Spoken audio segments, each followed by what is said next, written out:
but I did catch up with some people close to Jamarion Carlton in Temple. Um, expect him to announce a Texas official visit date sooner or later. I think early June is probably the timeline there for the official visit. He's claimed and has said several times he wants to commit in September, October. And every time I've talked about that, I've said I could see it happening in the summer. Still feel the same way, but nonetheless, good news that, Texas getting on that OV schedule. And it looks like there'll be some moving around to get Texas on that OV schedule. So good news. And, I mean, Alan Clark has done a really good job in that recruitment. Was recruiting him a tiny bit at Ohio State, but didn't really have a huge role in recruiting Carlton to the Buckeyes because he was a GA or analyst. But the relationships helped, and it's been built up. And, I mean, he went and saw Carlton twice already this spring. So, there's only so many of those guys that get seen twice by the staff. So the ones that do kind of shows their priority level.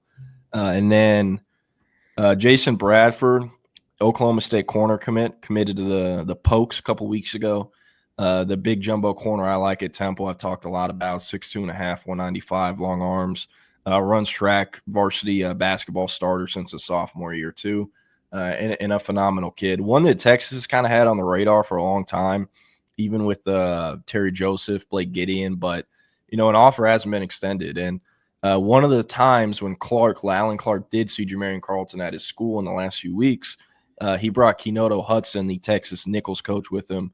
And while they didn't offer Bradford, talked to them a little bit and invited him to their elite camp. So he says he's undecided. I don't expect him to show up to camp for that. He showed up to camp last year and won all of his reps and left without an offer. So whenever things like that happen, they have no desire to want to go back. So I think it's a great get for Oklahoma State.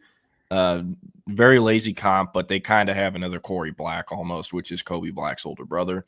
This big, tall, jumbo corner that's super physical. And Corey also ran track, played basketball in high school too. And then last stop of the day, Mansfield Lake Ridge to see the big timer, Felix Ojo, nation's number 2 offensive tackle, number 7 overall prospect, and one of Texas's top targets, regardless of position. And in fact, probably the top target. I mean, the franchise player for them. And with Ojo, I really love this kid. The way he's put together, he's everything you want in an offensive tackle.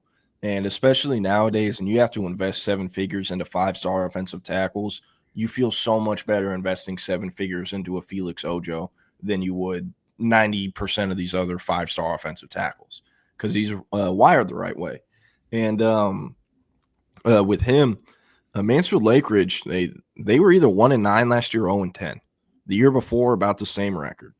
He is not at, I would say, a great program, but he's had every chance to leave, and he hasn't. He's had every chance to transfer out, and he stayed.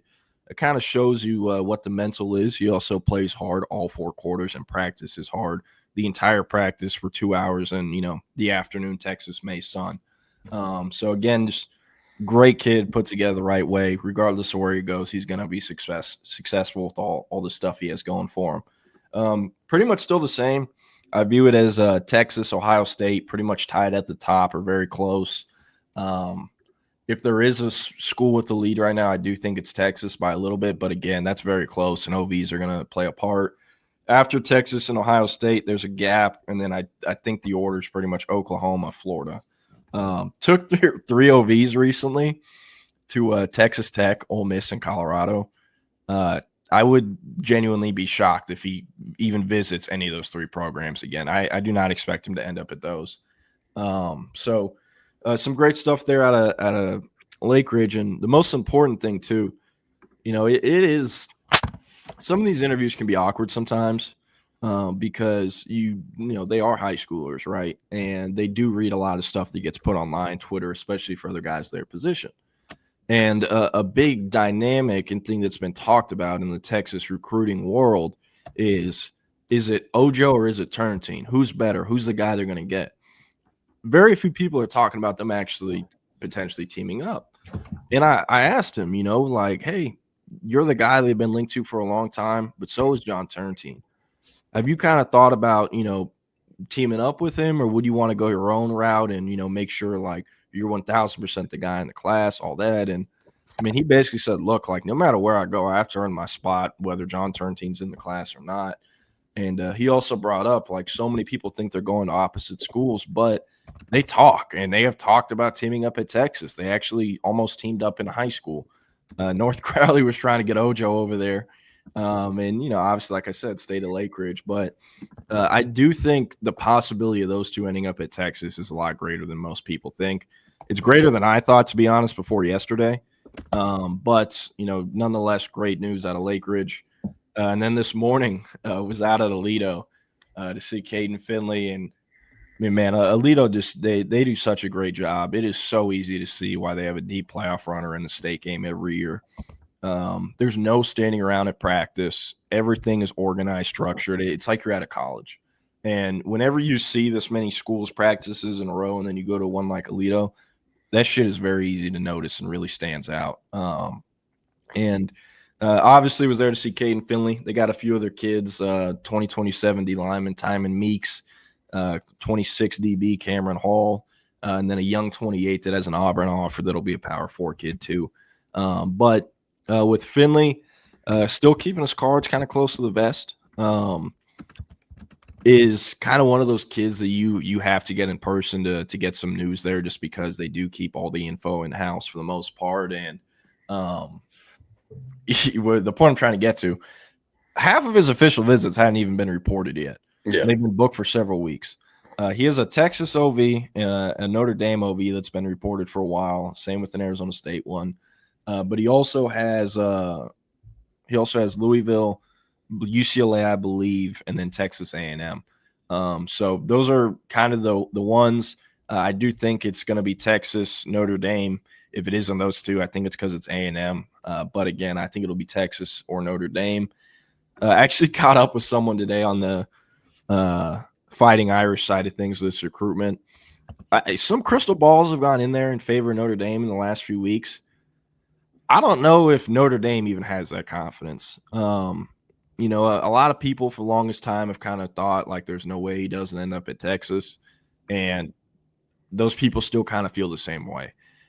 So I could see him going to Notre Dame, but again, I think it'll be Texas. The work they've done here, he's the number one guy, obviously the legacy factor, the in-state factor, and along with the fact they've had 4 receivers drafted in the last 2 years, including 2 first-rounders. So that's a big deal. It stands out. Obviously, Notre Dame's pitch is, hey, you see Jaden Grayhouse, you're the souped-up version of him. Imagine what we can do with you.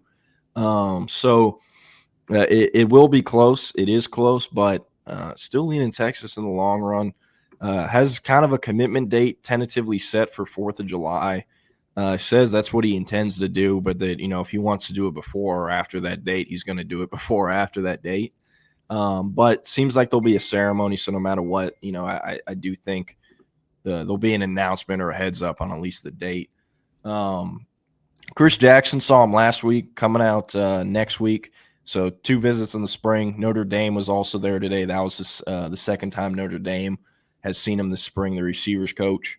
And then, every other school I mentioned, Louisville, A&M, UCLA, Arizona State, they've sent guys out there too to see him as well. So kind of coming down the home stretch. He's got about 2 months before that tentative commitment date. Still leaning Texas. And, I asked him, like, the legacy factor, man. Legacies, regardless if it's Texas or they're an Oklahoma legacy or whatnot, they're eventually faced with the decision. Am I going to follow this blueprint that's been laid out before me, or am I going to blaze my own trail? They always have to make that decision no matter what. And he hasn't done it yet. And I asked him, how much you thought about that. And he said, I thought about it a lot. And, I know I had to do that eventually and it'll be hard, but, he has to do what's best for him and only himself. And I get it. So, yeah, that's pretty much, I guess, a quick run through of my last few days. Later today, I'll be at Frisco Panther Creek, and then still need to get it locked in and confirmed, but I should be at Mesquite Petite tomorrow to see Keith Doty, the SMU D-line commit that Texas offered about a week or 2 ago. So kind of the latest there from the road, and then, like I said, next week I'll be in Houston looking to I'm going to see Kosi Apala probably in a training session. and then going to make stops at Willis, North Shore, Cy Ranch, Randall, Shadow Creek, and Humble Kingwood. I think that's all of them probably. So, yeah, a lot of fun times coming up. This is my favorite time of the year. I tell a lot of people to work in this industry, like the money in this industry is made in the spring on these visits, because a lot of these guys are committing next month or within a month, and for a lot of these guys, it's the last time you see them before they're committed and playing in games in the senior season. So it's super crucial. Also, great time to build sources, meet coaches on the road, and just see them in a practice. What's that mental eval like? How do they handle themselves? And especially the coaches that come in and out of practice.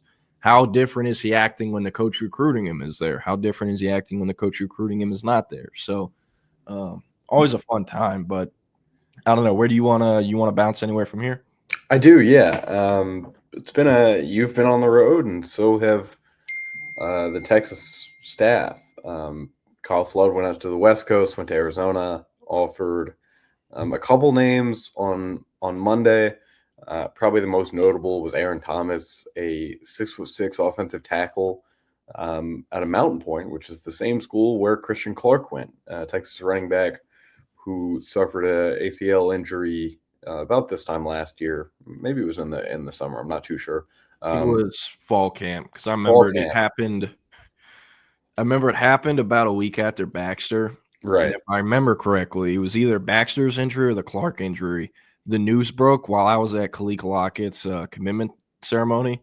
And I mean, we already knew he was going to Texas. We had commitment quotes, but he was like, man, fuck, Baxter got hurt or whatever. And everyone's like, oh, you haven't committed yet, have you? And he was like, shh. So that part was funny. And then he FaceTimed Chris Jackson and got an NCAA violation. Yeah. But sorry, my bad. Christian Clark. So Aaron Thomas, 6'6" offensive tackle, same high school as Christian Clark, and that was just a little bit under 2 years ago when Texas added him. So we know the connection is there between the staff and and that Mountain Point coaching staff. Texas seems to be very interested here. It seems like they're adding as many offensive tackles to the sport as they can. Because they know that not a single name on that board is going to be easy to get. And there's not even one where I think they feel extremely confident. So it brings you to Aaron Thomas. He picked up a Florida State offer a couple weeks ago. That's where his dad played. He'll be headed up there for an official visit. He has other plans to see A&M and to see Arkansas and to see one other school. I couldn't tell you off the top of my head. And he did go to Washington about 2 weeks ago on an official visit. So Texas is like I said, pushing really hard for a visit here. He'll have to switch one of his, very likely have to switch one of his visits if he wants to get to Texas. I do think there's a potential for a midweek here because we know that Derek Cooper, who's one of the nation's top two-way prospects, could play running back, could play linebacker. We know that he'll likely be on a midweek official visit to Texas based on what he recently canceled. Actually, while he was on campus at Texas for an unofficial during Fan Day, he announced that he had canceled an official visit to Penn State. And that was, as I said, that's why I think it's going to be a midweek because that is the date that is now open. So unless he has some more shuffling around, I would imagine we would see Derek Cooper. I believe it's like the 17th through the 19th. And then we could very well see Aaron Thomas that same week.